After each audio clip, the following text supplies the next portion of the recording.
मुंबईतल्या रुग्णालयांमध्ये सध्या रुग्णांची मोठी गैरसोय होते। एमआरआय सिटी स्कॅनसाठी 15 दिवस ते 1 महिना वेटिंग करावं लागत असल्याचं वास्तव्य समोर आलेलं आहे। या वेटिंग टाईममध्ये कॅन्सर आणि टीबीच्या रुग्णांचे हाल होत असल्याची माहिती अमीन पटेल यांनी विधानसभेत दिलेली होती। सिटी स्कॅन एमआरआय मशीनची दुरुस्ती करण्याचे शिंदेंचे 2 महिन्यांआधीच निर्देश होते, मात्र त्याची अंमलबजावणी अद्यापही झालेली नाहीये।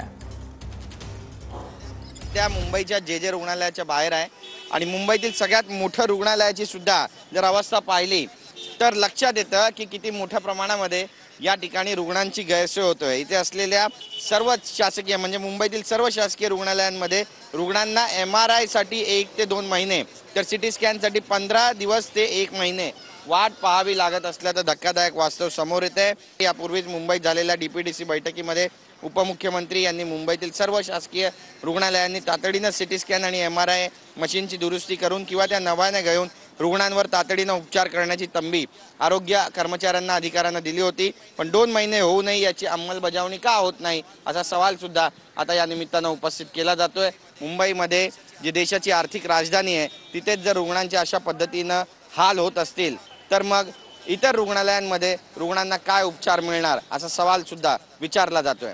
कॅमेरा पर्सन योगेश गुरवसह गिरीश गायकवाड, TV9 मराठी, मुंबई।